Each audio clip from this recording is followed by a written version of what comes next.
Well, good afternoon, East Alabama to West Georgia. Dr. Don in here with you. Quick update from our remote studios this afternoon. We have a very strong line of thunderstorms moving down into north central Alabama and East Alabama as it continues to move off to the southeast. We told you about this morning on our primetime forecast that we felt like we were going to have a pretty nasty line of thunderstorms move through Alabama. And perhaps even West Georgia this afternoon. And the line of storms actually now moving in a little bit ahead of schedule, maybe by about 30 or 45 minutes, I think, into East Alabama. And when I say East Alabama, West Georgia, I'm talking about between I-20 and I-65 and east of, I-20 and I-85 to the east of I-65. I think the timing there looks like between 3 and 5 p.m. this afternoon. We're getting reports of observed 60-mile-per-hour wind gust and some hail inside this line of thunderstorms as it moves to the southeast at about 40 miles per hour this afternoon. Let's go up there and take a closer look at this. Now coming through Gadsden, Springville, Summerton, Gardendale, Oakman, Berry area. About to move into North Birmingham, and then next up will be right along that I-20 corridor from Leeds to Center Point to Anniston and perhaps Heflin. So we have local reports of some hail and damaging winds that's coming in from the emergency management up there in the Gadsden area. They're reporting multiple trees down. The radar is suggesting we have a 100% chance of hail. Severe hail probability is at 60%, up to 1.5 inches in size. Then we'll come down. We'll look at that area just north of Raglan. Again, 100% chance of hail. 60% chance that we have severe hail of at least 1.25 inches. Then around Springville, we're getting a 40% chance of hail on the marker, 90% chance of hail just to the west of Springville.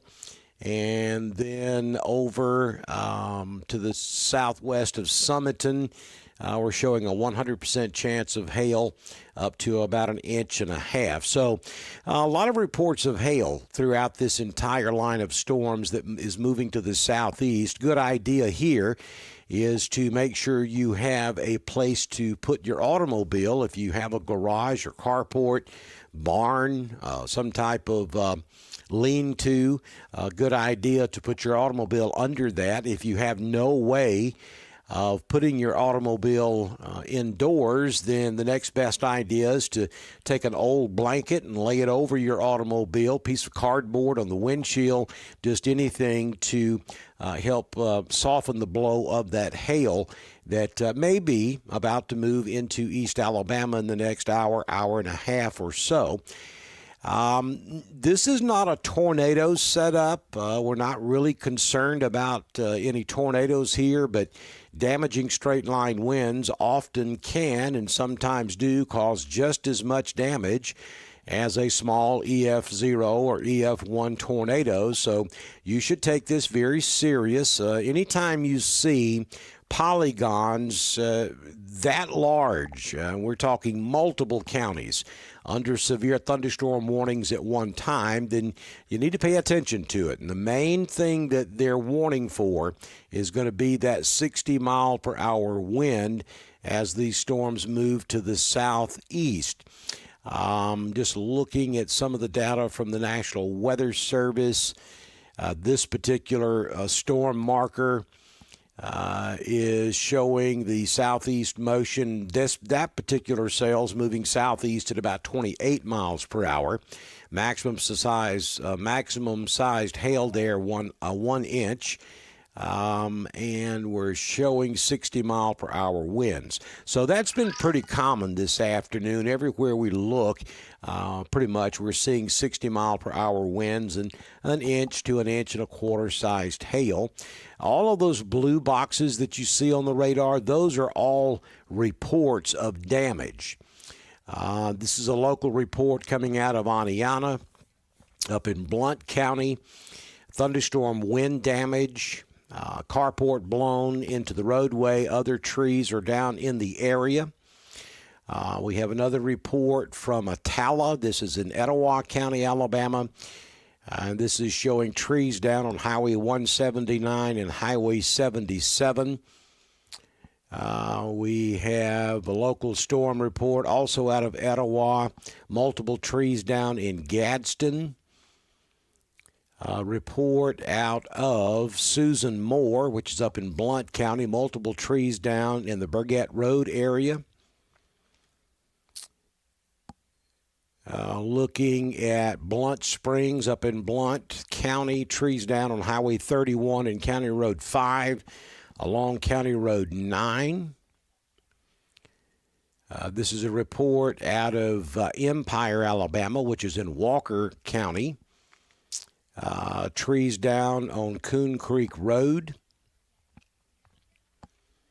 Multiple trees down around Cordova and Parish.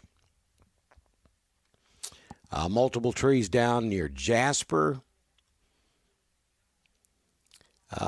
Trees and power lines down on Mill Creek Road and also on Highway 5. That's up in Navajo, up in Walker County. And in Marion, trees down, power lines down along County Road 122 and also along Highway 17. But you can see all those blue boxes are in a line from East Alabama, Northeast Alabama, all the way back to the Mississippi state line. And those reports are in the wake of this line of thunderstorms that's moving to the southeast. This will move into East Alabama and West Georgia. The big question is, will they still be severe when they get here?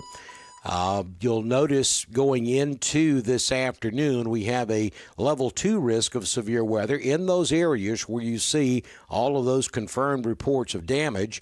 And then by the time you get into East Alabama and West Georgia, that threat drops down to a level 1, which is less of a threat, but the threat is still there. We believe the air mass over East Alabama and West Georgia is a little less unstable than what we've seen across North Alabama. But these storms are approaching I-20, and they really haven't started weakening yet. So we've got to take this very serious as it moves into East Alabama and West Georgia.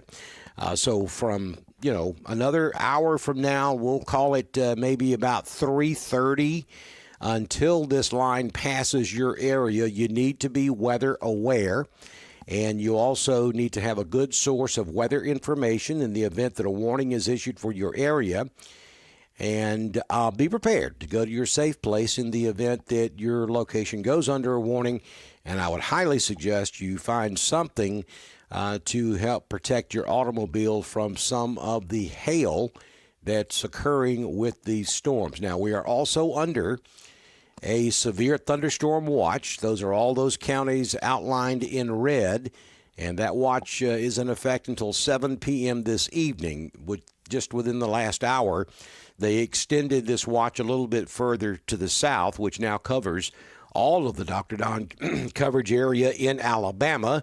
It does not cover West Georgia just yet. We'll see if Georgia decides to include some of their counties. At the moment, I think this is pretty good as far as the watch is concerned because if you'll notice, all of the damage has pretty much been confined to those areas inside the yellow polygons, which are the warnings.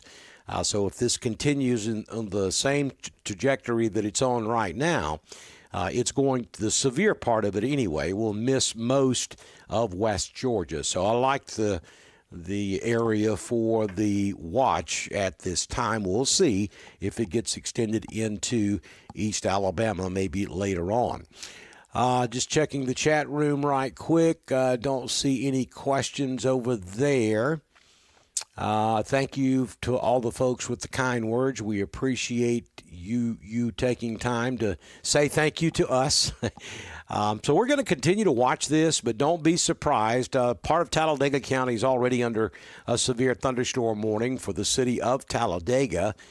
That's a severe thunderstorm warning in effect until 3:45 this afternoon. I think a new warning will be issued momentarily that will cover the Talladega area and extend that warning a little bit longer. It's also probably going to get part of Clay, and it might even catch parts of Cleburne or northwestern Randolph. That should be out here momentarily. And they're going to continue to issue these warnings downstream as this line of severe thunderstorms continues to move to the southeast at around 30 to 40 miles per hour this afternoon across East Alabama and West Georgia.